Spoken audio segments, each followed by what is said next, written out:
By candle's flame and gentle breeze, grant small delights and moments ease, a world in gold both crisp and bright, and endless apple pie delight.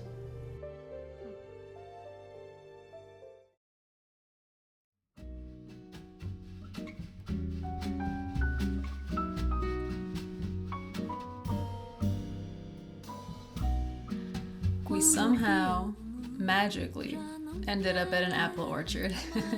So we spent some time exploring and picking apples, which were so damn tasty. They charge $15 per person, and what that gets you is a bag that you can fill to the brim with as many apples as you can. So I think we had about 15 apples total in each bag. So I feel it was pretty good for what we paid, plus we got to walk around the orchard, and it was just a really beautiful and peaceful day out there.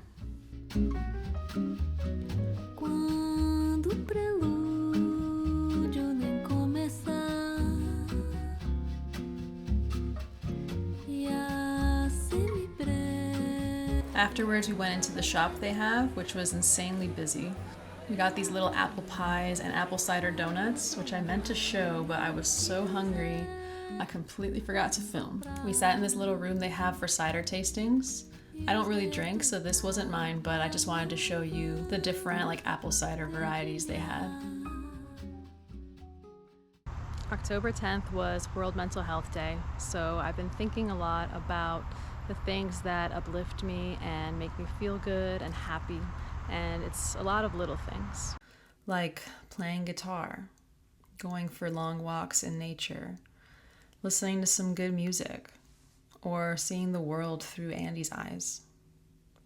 One thing I've been trying to incorporate into my routine is a gratitude journal. It's something that I'd heard a lot of people talking about over the past couple of years, and I always wanted to try it out. I knew the general idea was to take some time each day to write down 3 things that you're grateful for. But I recently found out that you're actually supposed to be a lot more specific than you'd think. So if you were just quickly thinking, what 3 things am I grateful for? You might think of the most obvious things that come to mind. And that'd be okay, right, for a few times. But over time, if that's what you're doing, you'd find yourself repeating yourself.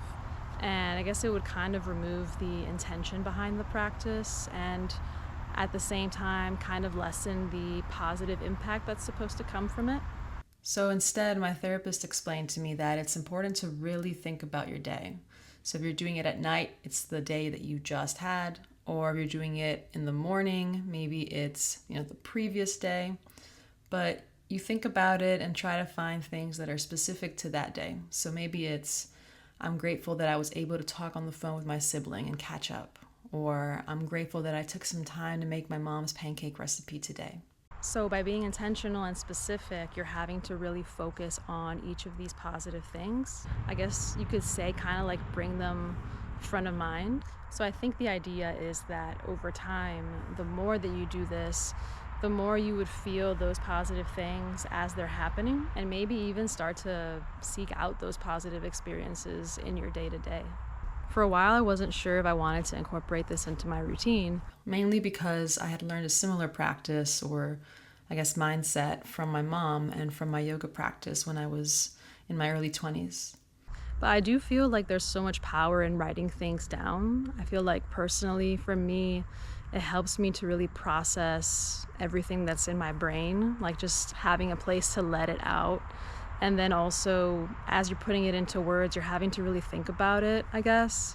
I don't know if anybody else has experienced that, but I do feel like it helps me to process and clarify my thoughts. So I'm really excited about trying this out. I've been doing it a couple days so far, and so yeah, excited to see how I feel in a few weeks.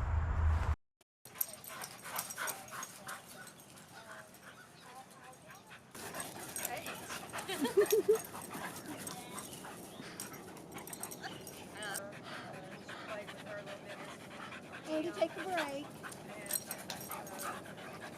No, I'll take a break when I get older. I got a garden now. She needs to be grown.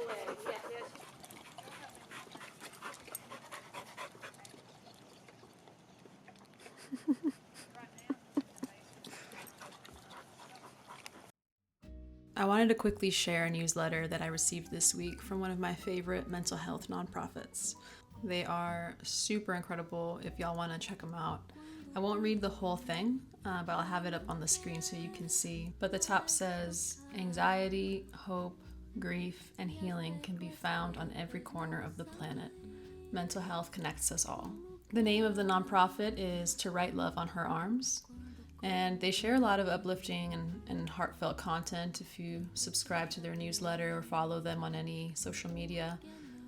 They also sell like really cool merch too, which the proceeds of that goes to, funding their mission of providing people with different mental health resources, supporting a variety of mental health causes, and they have, programs for high school and middle school students and things like that.